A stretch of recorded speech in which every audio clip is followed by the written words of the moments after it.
one of the easier ways to think about gentrification. A very simple definition is one group in, one group out. So would you consider yourself to be homeless now, or Yeah. just kind of? I'm homeless now. Really.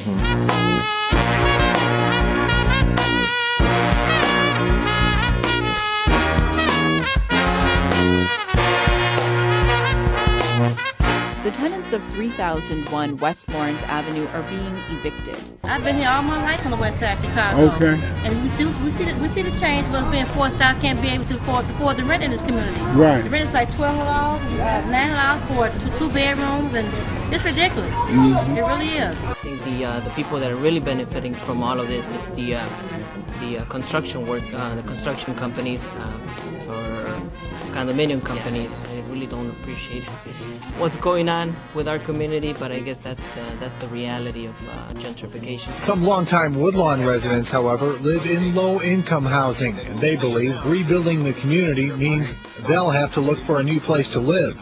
Yeah, it's affordable housing for those who can afford it.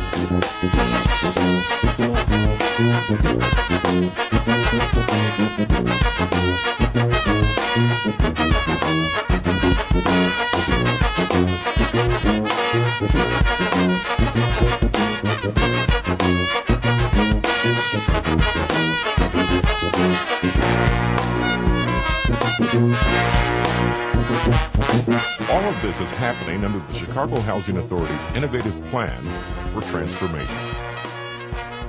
The plan for transformation is a comprehensive $1.6 billion plan to turn Chicago's isolated public housing developments into healthy, mixed-income communities. Anyone in a neighborhood that has a lack of amenities, places to shop locally, strong schools, wants things to get better. What they don't want is to not be able to live there anymore once they do get better. Housing that is near transit should be available to everyone, not only the highest bidder. I don't think about positive gentrification. I often think about, because that's not necessarily sustainable development, and it often interrupts community life. I think it's important to kind of think about that framing of what would it mean to have a sustainable community that doesn't necessarily have a bunch of rich folks, but folks who are there who now have opportunities to actually make sure that their communities can thrive.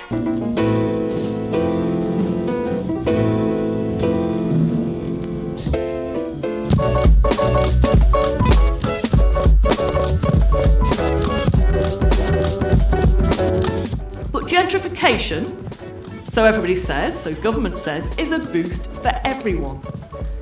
The problem is, there's no labelled or kind of bounded policy on gentrification, and that's deliberate because, quite simply, gentrification is a dirty word and governments know that. So, for example, if you went to Park Slope in Brooklyn, in New York City, there's a local community group there called the Fifth Avenue Committee. In 1999, they set up what they called a displacement-free zone. The idea here was to protect low-income and medium-income tenants in their area from being evicted by landlords who are pushing up rents. And what this business association does actually is to work with local businesses to help them to be more efficient, to be more profitable, to connect better with their market, to understand what their market is. For me, the First Community Land Trust of Chicago and the West Humboldt Park office is important because their help and support has helped me to acquire my American dream, to possess a house so pretty, so comfortable, and at a reasonable cost.